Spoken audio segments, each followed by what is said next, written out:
So today we're doing the training on Dynamics 365 for Wesgro. This is their building behind me here. They're going to be using Dynamics 365 to manage their relationship with their stakeholders. Their business is all about promoting the Western Cape, one of the provinces here in South Africa. So it's a public sector organization.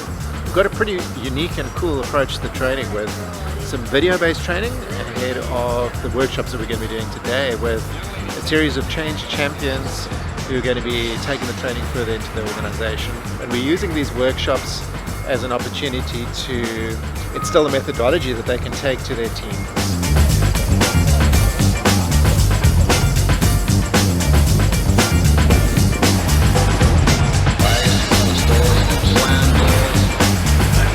We've just finished the training for Wesgro's second batch of super user training, right? Yep, that's right. And it's, of course, as all new things, it's a little bit scary to do something differently. But I think it really went down well. What do you think? Really did. Yeah. Really did. I've been super impressed, yeah.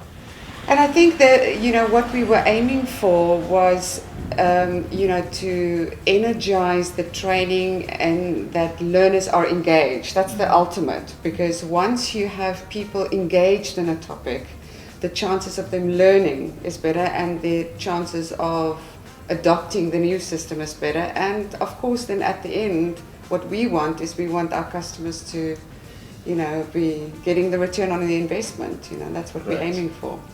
Definitely is the first time I've experienced training being done like that. It's pretty unique in my experience, and I've been doing this CRM thing for a while. So how did you do that? The ultimate goal of training is for people to learn. Right. And if you say that people are learning by implication, you want people to be active and not passive. So passive is when people are sitting and they're not doing anything. And people have different learning gears. So they have interpersonal, intrapersonal, they have logical, they have visual, they have auditory.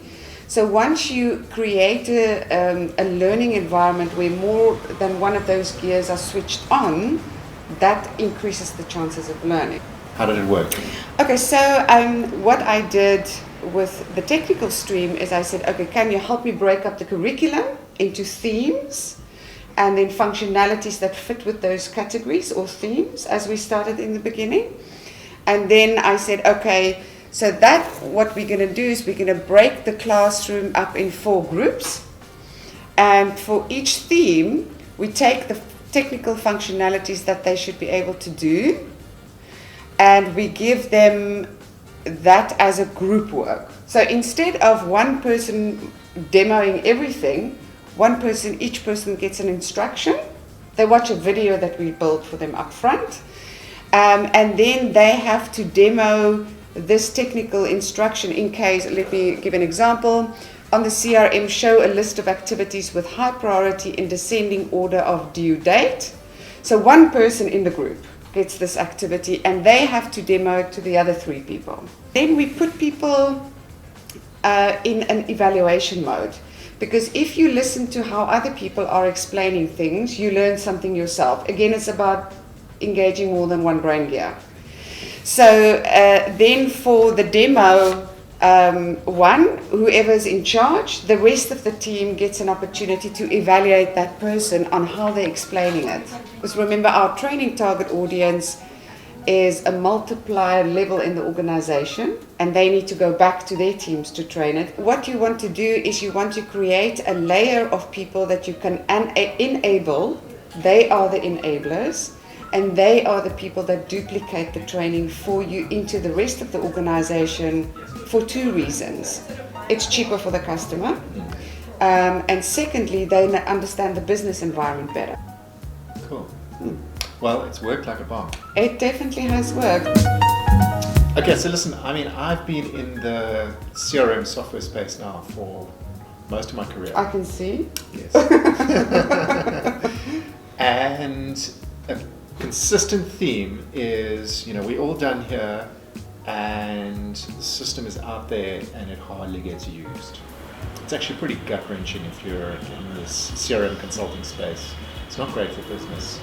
Yeah. So, now I know at the company we both work for now, Mint, we're forging and have forged a Digital Enablement Department, which you represent for us here. What is that about, and how does it help with this challenge? Yeah, so digital enablement is the bridge between the technical side of the project towards the people. And the aim of that bridge is to bring that technical system into the work life of people, maximize the adoption of that system, and at the end give the customer return on investment. How? There's a variety of channels and activities that you can consider depending on who the customer is. Yeah. So customers are very different.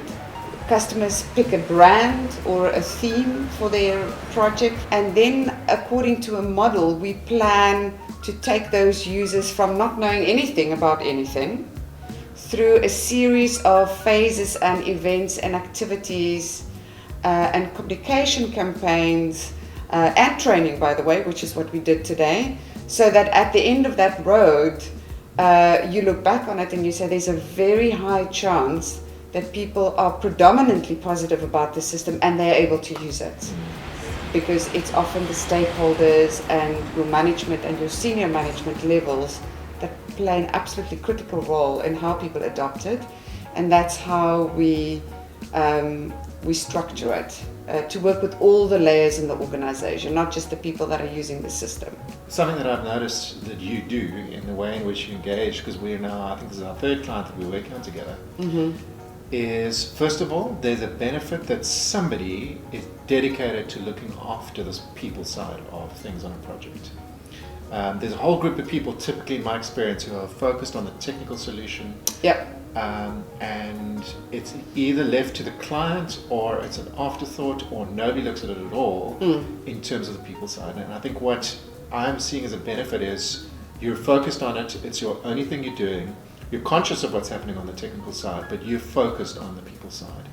And then you're not letting it get missed. We're essentially holding our clients accountable also to making sure that that side is addressed for everybody's benefit, but including us as the provider of the solution. Technical people want to focus on the technical solution. Yes.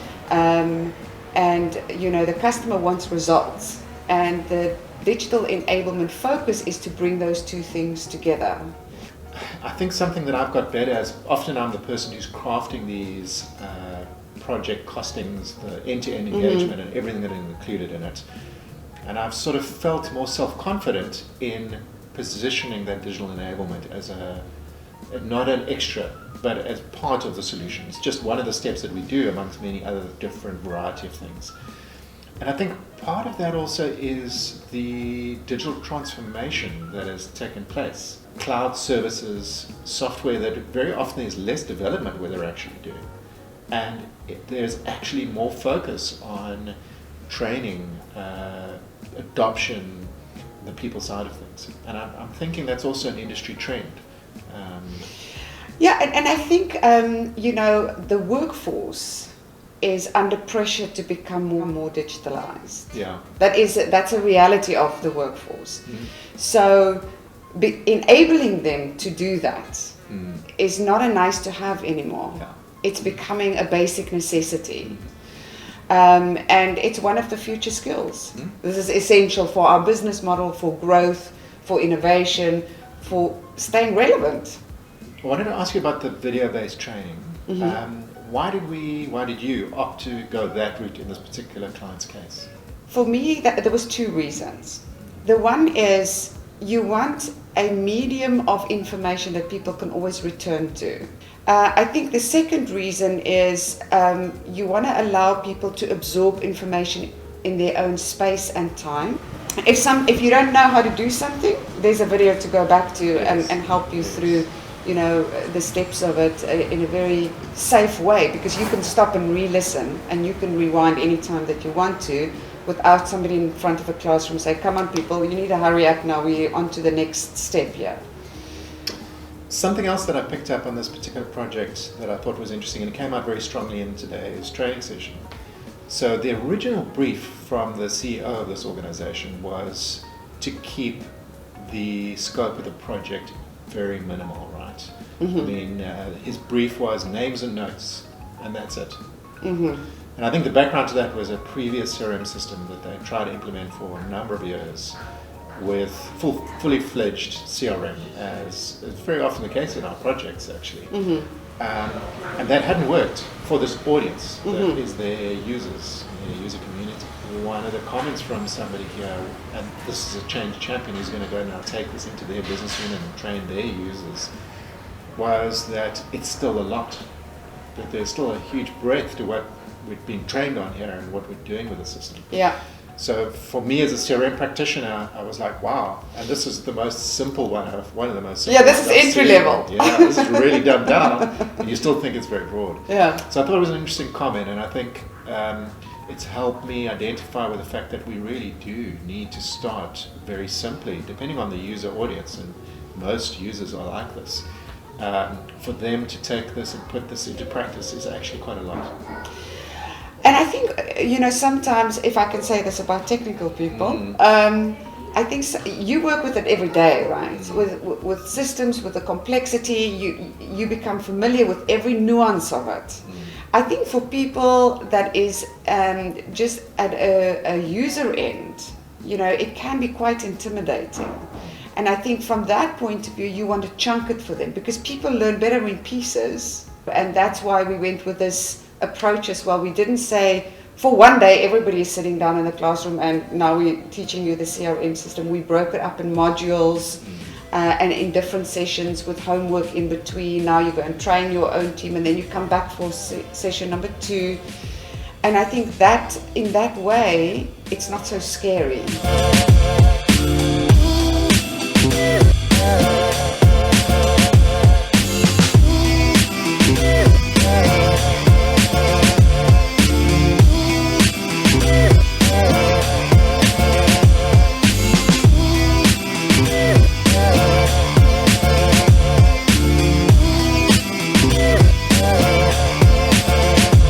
Yeah, so it was interesting having Office 365. You've got basically a massive toolbox of capability, and when we looked at what the requirement was, you need to host video. Yeah. You wanted to host it YouTube style, so it basically conformed to what the user would come through on device-wise, browser, mobile device, whatever.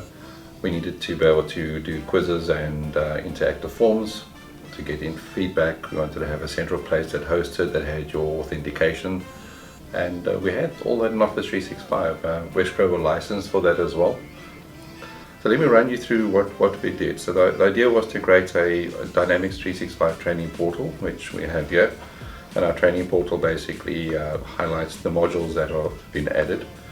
We used a component in the communication site called the news component. If we click through into one of the modules,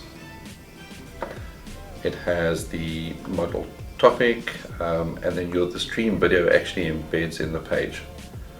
And the idea here is to give the user access to the video in a very familiar place, but also provide them with additional modules on the right hand side, so related content, as well as the results, and from here they can play. Want to do the play experience of this. And all the functionality we have in Stream will kick in, including the forms automation. The user, because they're not logged in as themselves, very much like on YouTube, they can like the video, so we know that somebody's viewed it. They can go into the actual content, they can view it full screen. So we have a full-fledged immersive experience inside the site, and if you took it onto mobile, you're going to have the exact same experience as well. So let's have a look at the forms that we built from a quiz perspective. I'll go through to what we call Module 1. So Module 1, we had a whole bunch of questions that we're asking related to the first video. Each question, if I click into it, has the question, the answers, and we've indicated which one is the correct answer, and we've given it a point score as well. We can measure our responses, so we can see who's been filling in what and how good that's been. With this module, once we built the form up, quite easy to share it. So we got the URL of the form, and that form is now then available for us to embed into Microsoft Stream. So let me quickly give you a run through of what Stream looks like and how it works. So Microsoft Stream is available through the Office 365 navigation, so it runs basically in the browser, and there's also a mobile app So if you have the mobile app installed, you can actually use the app to view the videos as well. I'll show you the content we've uploaded already. So here's our module 2. Let me click through into it. The first thing you'll notice is the video is trying to load. On the right hand side is a transcript. This transcript is auto-generated, so we didn't have to fill in the file. The magic in the background stream is part of the Azure services. Azure Cognitive Services runs through the video, picks up picks up the voices, does a transcription, and populates it straight away. And I was mentioning that our users were quickly viewing the training while we were doing the workshop. They were supposed to have done it as homework. And we found that they were actually searching for answers to questions we were asking them in that transcript, and it worked like a bomb. Fantastic tool. What Stream also does is it picks up people, which is a really great thing as well. Once again, you're using they call the Vision API in Azure. So I can jump to specific people if I wanted to as well in the video. So I can see that lady's conversation is coming up there. I can jump back and it's even detecting the images. So just to give you a other transcription, I can jump through to any part of the video I want just by using the transcript feature. Amazing. What we've done with the video is there's an interactivity tab where we can add a form that we've built, so the quiz we've built. You'll see there's a little dot there which shows that where the form's going to come in, and basically that's our little form running, and it will load up into the actual video viewer and allow the user to interact with the form. Which is exactly what we wanted to do. But once again, a great thing here is it's running inside a stream. The same functionality will work inside the web page. So on SharePoint, it will work on the mobile app. So really, that was basically a marriage of a whole bunch of different Office 365 components that the client had, and it really took a little bit of professional services on top of that to deliver something very effective in a very short period of time at a high impact. Absolutely. Well, we're very glad for all of your knowledge, so thanks for helping with the project. Yeah, very welcome. Looking forward to doing another one. Gotta get to the other side. Okay, so let's show you how we created the video-based training that you've been hearing Maryke and Troy talk about. So this was interesting. We actually managed to use a lot of the Office products in order to make the video. So starting with PowerPoint, this was a key tool that we used to create these videos. So in PowerPoint, you may know that there is a screen recording option. So if you go to the Insert menu and you hit Screen Recording, you'll see that it gives you a little option to be able to choose a range on the screen. So I just chose the whole screen. It allows you to turn on audio. So I actually used the audio on the laptop to record the training. It was just a bit easier than using an external microphone or something like that, and the quality was perfectly good for the training purposes. And then you hit record. And then obviously it's recording whatever you're doing on your screen. So the next thing I did was create a bit of an outline of what we're going to cover in the training. Working with Maryke, we worked out, as she said, an agenda in terms of what we're going to cover. And then basically what I did is I did this outline here, starting with essentially the opening text that was going to be in the body or the description of the video that gets posted onto streams, as Troy showed you. And then going through each section of the training, I basically wrote it out in full the way I was going to say it. I found it was easier to say it smoothly and professionally, having essentially written it all out. So then with the screen recording rolling, I went into the system and I basically read through the script, which I actually had open on a separate screen. I had my iPad for that. And I spoke to each section and went through it. What we also did in this outline was we had for each of the different modules, we had 4 different modules breaking down the functionality into short videos of less than 10 minutes each. And for each module, we had 4 what I called labs. So essentially when Maryke was talking about the questions that were going around in the groups, in the little game that she had, these are the labs. So these were the questions that, as the person putting the training material together, I thought were the right test of the functionality that was being covered. And similarly, Troy mentioned that we had a little quiz popping up using the Office forms, and this essentially was a little bit more questions than were just covered in the labs, with the right questions on a multiple choice basis. So I simply put them out in long form so that it was quick to then go and just put it into the Office form when it was ready. One of the other key things that we did for the training material was to interview for each module a different stakeholder or one of the key champions for the system in the business. And the idea was to basically put it at the beginning of the training so that the users that were being trained were hearing from one of their peers in the organization about why they should do the training, putting it into context in terms of what Wesgro is trying to achieve as a business, and I guess try and drive the behavior of the users in terms of the use of the system. So doing those interviews was an interesting exercise. I found that it worked best if I had an external microphone on the camera that I was using. I made sure of things such as lighting. You'll notice in these videos as well that I got each person to look slightly past the camera at me. So I was standing essentially just behind the camera, and I found for these folk who weren't used to talking on camera, they felt a bit more comfortable than staring into a lens, which is not the most comfortable thing for people that haven't done it, a lot of it. And that worked better. It didn't look quite as professional in terms of the video because the person's kind of talking past the audience, but I think it worked, and what it meant was I could essentially drive the discussion by asking questions. We had sent out a script for each person to sort of prepare ahead of time, but I guess, you know, again, they're pretty nervous if they haven't done a lot of this, so being able to guide them in terms of the questions and treat it more of a discussion really worked well for recording these videos. So one of the other things that I used PowerPoint for was to create some graphics that go into the video. So I just used some of our normal corporate slides, which I changed a little bit to suit what I needed to cover in each of the modules. So I had one for module 1, 2, 3, and 4, and then what I did was I simply did a screen recording, the way I showed you just now, using PowerPoint itself to record PowerPoint doing the screen recording. And what's weird is I'm doing this screen recording that I'm showing you now in PowerPoint too. Pretty meta. But yeah, what I do is simply run through this PowerPoint, literally record this sequence as I build up the module and what I'm going to be covering. And then as I step through the training, I'm literally highlighting in green here the module that I'm on, so that when I'm doing the video, I'm editing this. I'm literally chopping up bits of this little piece of video that I'm taking as a screen capture, and I'm putting it back into the video as graphics. So there is graphics capabilities in the video editing software that I'm using, but it's a lot easier to do it in PowerPoint, I find.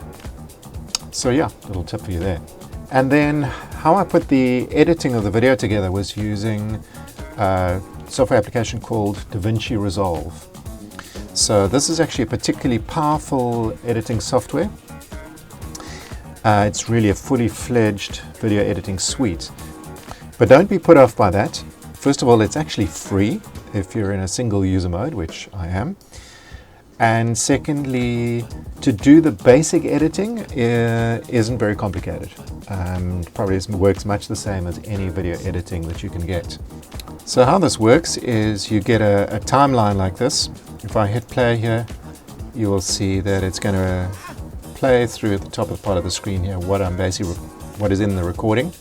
So here, for example, I've taken snippets of the PowerPoint that I showed you just now as the graphics, together with snippets, the screen recording of what I did in the training, going through the software. And you can see what I've done is chop these bits and put them together to tell the story. I brought in the audio here. So for example, it allows you to increase or reduce the volume of the audio. In some cases, what you can see is I have used two parts of the audio. The one was the audio where I was clicking through the software and I wasn't actually talking, and I wanted the clicking to be synchronized. And in other parts, I'm actually doing talking, and I'd already played the sequence in terms of clicking through the screens, but I was after the fact talking through what I'd just shown, and I'm bringing the two together. So I'm taking the audio and overlaying it with the part of the screen recording that I was showing. So that just helped me reduce the whole time frame of the video. I wasn't waiting for screens to load, for example. and it also allowed me to take the best parts of the audio and get them to work with what I was showing. So sometimes I would redo the audio several times until it sounded right, and then I'd already been through the sequence in terms of showing what was on the screen, and I could bring the two together. There is actually a feature in the audio part of the software that allows me to insert audio while I'm actually doing the recording as well. So if there was a section of the audio that I wasn't happy with, I could simply come in here and hit record and use that audio and edit it back into the video as well. Some of the other features that I used, there's actually features in here, for example, some of the interview footage, I was getting some interference with the fluorescent lights in the room. Later on I discovered that I could actually tweak my camera settings to avoid this, but some of the footage I already shot and it was too late. So there's actually some special effects, and for example one of them is the deflicker, which you can simply drag onto the footage and it actually eliminates that fluorescent light flicker that you get. I also use the noise reduction features in the software quite a bit, so that allows you to simply drag it on and actually reduce, for example, a background noise of an air conditioner, for example, that I might have been on in the room that I was shooting the video. Later on I learned actually rather go and turn off things like air conditioners so that you get a better audio quality. And that was it. It was pretty easy to put the content together, export it as a MP4 file, a video file, which I could then upload, as Troy showed you, into streams in Office. And at the end of it all, we had some pretty professional sounding video-based training. Welcome to the second of our 4 modules explaining what you need to know about getting the most from Wesgro's Microsoft Dynamics 365 system. Hi everyone, my name is Amanda. As you all know me, I'm the head of the agribusiness unit at Wesgro. And then after this session that you've done, you're going to receive 8 questions that will test if you know your stuff, and I hope you all pass. Let's start with creating contacts. Navigate to the Contacts menu as we explained in the first module. Remember, contacts in Dynamics 365 store information about individual people, like contacts in your phone or in Outlook. So I would say that, for a person that comes in from the outside and you have a certain deliverable, it's really nice to work with organizations that are forward thinking. You know, you can see they're ahead of the curve, they are not afraid to change something, they're not afraid to try something, and I think that has been a very nice part of working with Wesgro. When I explained how we could do the training to them, you know, the first thought was not, "Ooh, we've never heard of that kind of training model, and you know, what will people say if they sit around and work in groups?" And you know, the immediate response was, "We want to give it a try." You know, and I think that's really fantastic to work with people that are open-minded. I felt a lot of pressure going into this project because they were so concerned given their previous failed attempts. So it's actually very satisfying reaching this point where it's our second training session we've had with them now. They're clearly enjoying the system. It's clearly very functional. It's delivering really exactly what the original vision was. And it's satisfying seeing them seeing for themselves the benefits in what they're going to be getting. Excellent. Well, I think you've done a fantastic job, and our customers clearly happy. So yeah, and thank you for making the videos for me. It was a team effort. Yeah, it's been fun.